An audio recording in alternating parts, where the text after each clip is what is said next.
बिस्मिल्लाहिर्रहमानिर्रहीम, अस्सलाम वालेकुम। वीवर क्या हाल है? ठीक, उम्मीद करती हूँ कि आप ठीक होंगे। तो आज रेसिपी लेके आई हूँ मैं बेसन के कोफ्ते। तो बहुत ही ज़बरदस्त और मज़ेदार ये सालन बनता है बेसन के कोफ्तों का। लिए फिर स्टार्ट करते हैं। ये मैंने एक कप ले लिया है बेसन का। तो अब इसमें शामिल करेंगे नमक ले लेंगे तकरीबन हाफ टी स्पून।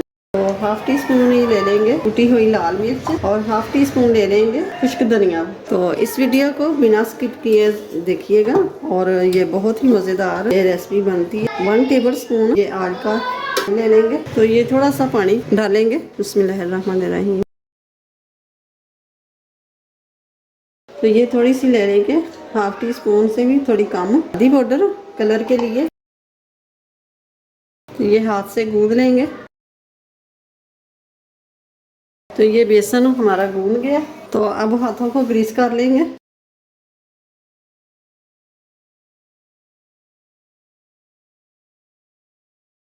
ये देख माशाल्लाह से ज़बरदस्त है। तो अब ये देखें कोफ्ते हमारे बन गए। अब करते हैं इन्हें फ्राई। अब शामिल करते हैं तेल। तकरीबन आधा कप मैंने ऑयल का शामिल कर दिया। ऑयल को थोड़ा सा गर्म होने देंगे। डाल देते हैं कोफ्ते। तो ऐसे करके इनको हिला लेना। तो अब निकाल लेते हैं। ये माशाल्लाह से कितना ज़बरदस्त कलर आया है इनका। ये पटाखे जो निकल रहे हैं ये चमचा गीला था। अब डाल देते हैं आलू।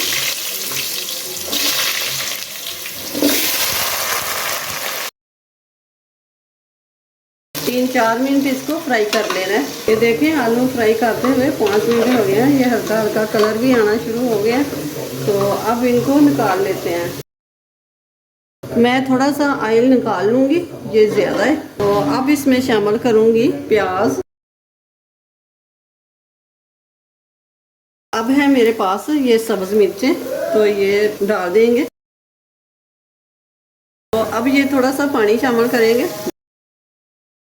तो अब शामिल करेंगे लहसुन पाउडर हाफ टी स्पून और अदरक पाउडर हाफ टी स्पून और 1 टीस्पून नमक, हाफ टी स्पून लाल मिर्च कुटी हुई। सब्ज़ मिर्च भी गई है तो इसलिए मैंने रेड मिर्च थोड़ी कम डाली है। तो हाफ टी स्पून कुटा हुआ खुश्क धनिया, हाफ टी स्पून हल्दी पाउडर।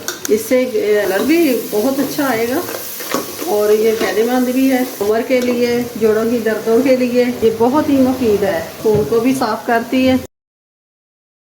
टमाटर मैं नहीं शामिल करूँगी, आपके साथ पास हो तो आप।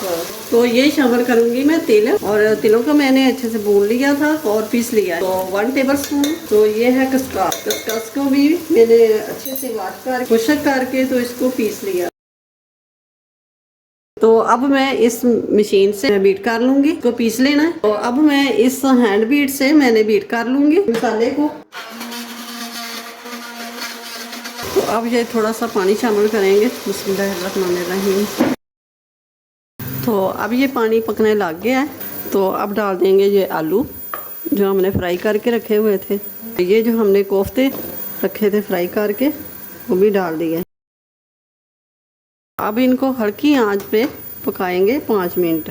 कोफ्ते तो पके हुए हैं, आलू भी गले हुए हैं। तो अब 5 मिनट जो कसर रह गई होगी वो पूरी हो जाएगी। तो अब ढककर 5 मिनट पका लेंगे। तो अब ये 5 मिनट हो गए हैं। देखिए माशाल्लाह से ज़बरदस्त ये कोफ्ते हमारे तैयार हो गए हैं। तो अब गैस को करते हैं बंद। तो अब करते हैं डिश आउट। मैंने आलू भी शामिल किए हैं। आपने आलू करने हो तो कर सकते हैं, नहीं तो स्किप कर दें। तो अब ये पुदीने के पत्ते रख दिए मैंने। अब कोफ्ता रेसिपी को लाइक करें, चैनल पे नए हो तो सब्सक्राइब कर देना, साथ ही बेल के बटन को प्रेस करना।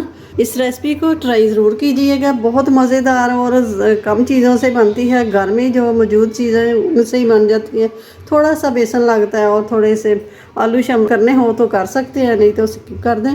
तो बहुत ही ज़बरदस्त ये मज़ेदार ये कोफ्ते बने हैं। तो अपनी फैमिली का बहुत सारा ख्याल रखिएगा और मुझे अपनी दुआओं में याद रखिएगा। इस रेसिपी को शेयर ज़रूर कीजिएगा। अल्लाह हाफिज़।